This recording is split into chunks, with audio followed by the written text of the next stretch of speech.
নমস্কার, জ্ঞান সঙ্গমে সবাইকে স্বাগত। আজকের নলেজ পয়েন্ট হচ্ছে জাস্ট বি। জাস্ট বি কি বলছেন গুরুজি?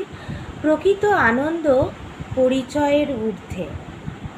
পরিণত প্রেম হলো আবেগের ঊর্ধ্বে একাত্মতা অনুভব করা।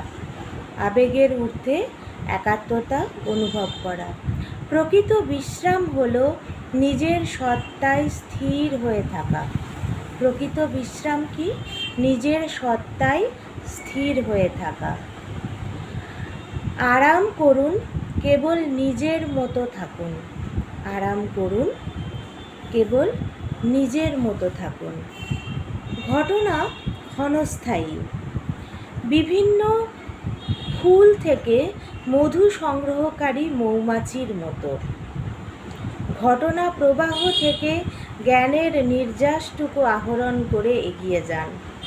ঘটনা প্রবাহ থেকে জ্ঞানের নির্যাসটুকু আহরণ করে এগিয়ে যান।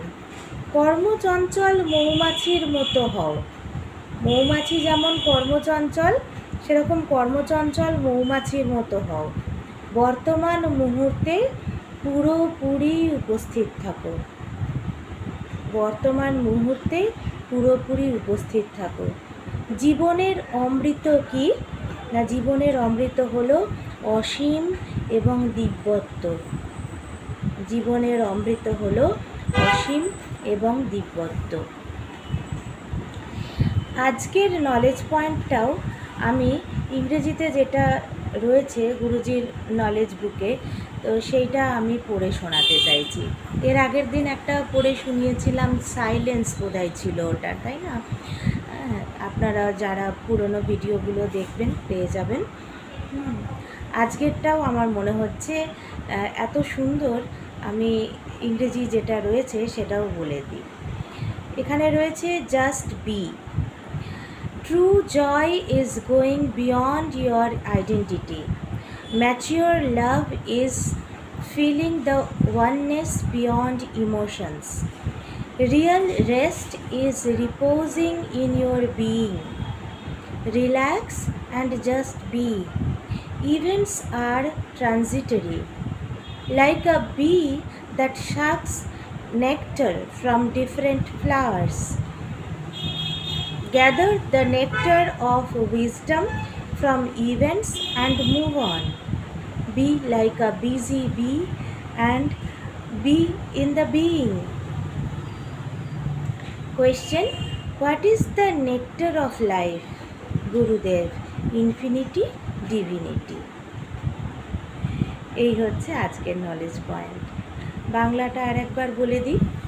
প্রকৃত আনন্দ পরিচয়ের ঊর্ধ্বে। পরিণত প্রেম হলো আবেগের ঊর্ধ্বে একাত্মতা অনুভব করা। প্রকৃত বিশ্রাম হলো নিজের সত্তায় স্থির হয়ে থাকা। আরাম করুন এবং কেবল নিজের মতো থাকুন। ঘটনা ক্ষণস্থায়ী। বিভিন্ন ফুল থেকে মধু সংগ্রহকারী মৌমাছির মতো। ঘটনা প্রবাহ থেকে জ্ঞানের নির্যাসটুকু আহরণ করে এগিয়ে যান। কর্মচঞ্চল মৌমাছির মতো হও এবং বর্তমান মুহূর্তে পুরোপুরি উপস্থিত থাকো। জীবনের অমৃত কি? অসীম দিব্যত্ব। সবাই ভালো থাকবেন, সুস্থ থাকবেন। দেখা হচ্ছে পরবর্তী এপিসোডে। নমস্কার।